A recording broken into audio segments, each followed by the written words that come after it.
Pag-upload ng mga videos natin sa mga nakaraang araw, medyo matagal tayong hindi naka-upload ng mga videos.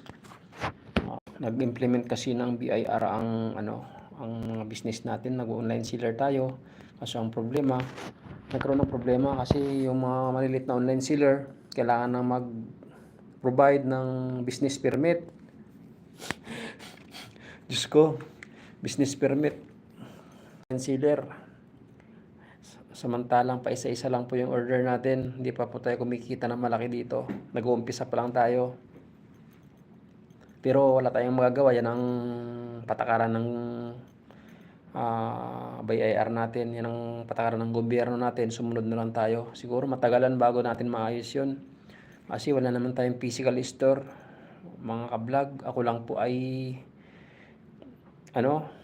wala akong physical store pa.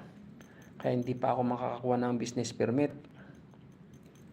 Ayusin ko na lang po sa susunod siguro na mga taon o Sa ngayon, hindi ko pa alam kung paano ako mag-start ulit. Kasi meron po akong nagtitinda po ako ka-vlog sa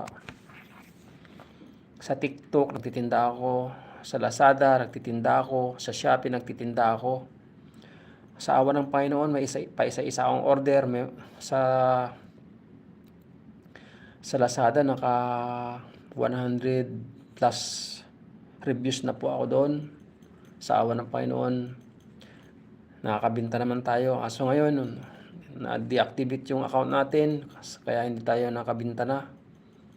So, nabawasan yung ating extra income ngayon. Tapos sa Shopee, hindi na rin tayo makabenta. Sa TikTok, hindi na rin tayo makabenta. May order tayo, canceled kasi kailangan mag-submit ng BIR. BIR permit, business permit. Kailangan i-submit para makapag-online selling ulit tayo. Ngayon, mag-focus muna tayo sa trabaho natin sa araw-araw para kumita tayo.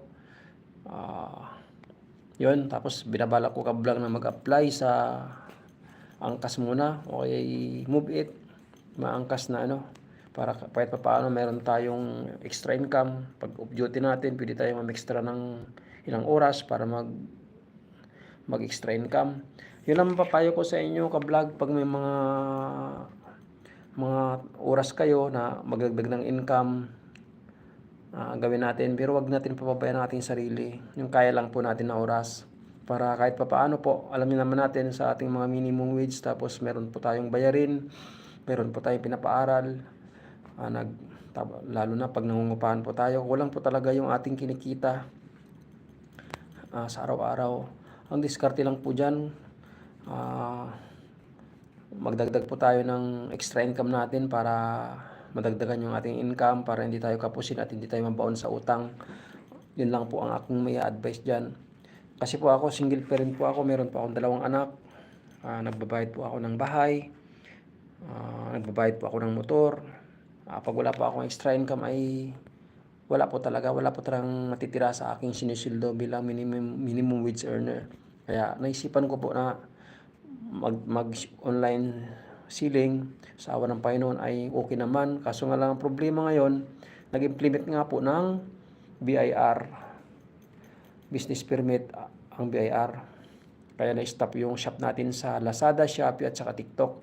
Okay mga guys, dito lamang po dito na lamang po ang aking pagla-live, at maraming salamat po pala sa support niyo sa akin at sa aking maliit na channel. Sana po ay tuluyan niyo po akong suportahan. Mag-subscribe sa aking channel para makapag-tuloy-tuloy po ako dito.